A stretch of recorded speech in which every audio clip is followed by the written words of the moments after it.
Good evening and welcome. I'm Vincent Makori. This is Africa 54. As the European migrant crisis is deepening, refugees trapped in Hungary are feeling anguished and desperate. At least 2,000 migrants protested outside Hungary's international train station in Budapest on Wednesday, stranded after Hungarian authorities abruptly stopped allowing migrants to take trains to Germany and Austria without European Union visas. Many of the refugees, including families with children, watched while Hungarians with identification and foreigners with valid passports could board the trains. One Syrian refugee says their situation is dire. I am here 4 days ago, and really we are living in a bad situation here because we are stuck here and waiting for a speedy solution from Europe, to help people and reach their destination. We are really here in a jail and we can't go anywhere because the police is really you can't find them anywhere. And maybe we'll catch you and take you, and maybe they do anything with you.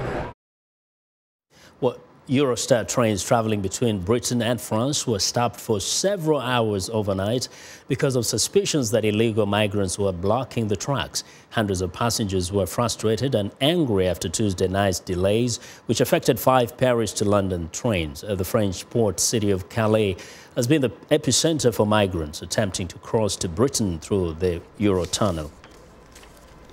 Europe is able to welcome all these people.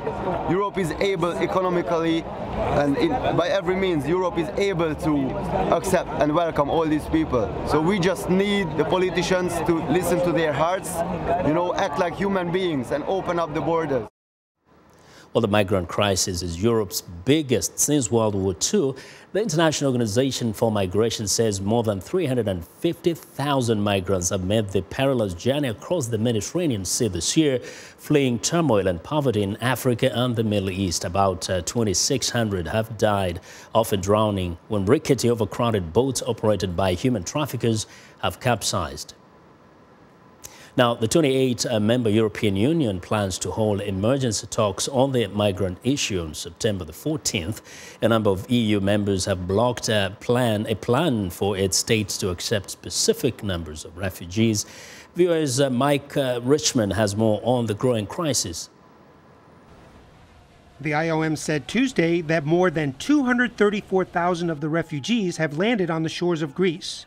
Another 114,000 have arrived in Italy, and much smaller numbers in Spain and Malta. About 2,600 have died, often drowning when rickety, overcrowded boats operated by human traffickers have sunk. Hungary is one of the main migrant entry points to the European Union, with more than 156,000 migrants arriving there this year. On Tuesday, Hungarian authorities shut down and then reopened Budapest's main train station, but still barred entry to migrants. Hundreds of migrants, mostly from conflict-ridden areas of the Middle East, were left stranded outside. Many pleaded with authorities to let them on trains headed to Austria and Germany. Our requests are very, very simple. We need just release, just to pass Hungary. We need nothing from the Hungarian government. What does she want from us? About 2,000 migrants have made their way to the German city of Munich, where groups of refugees continued to disembark at the city's train station on Tuesday. Police in Munich have long been dealing with large numbers of arriving migrants, while volunteers have stepped in to provide food and water. The police here in Bayern have been facing a big challenge for months now. We have been bringing in reinforcements for weeks. The situation will remain a big challenge, but we will solve it somehow. Germany has accepted more refugees than any other European country, a total that could reach 800,000 by the end of the year. Thousands more migrants are expected to arrive on the shores of Europe in the coming weeks. The 28-member European Union plans to hold emergency talks on the migrant issue on September 14th. Mike Richman, VOA News, Washington.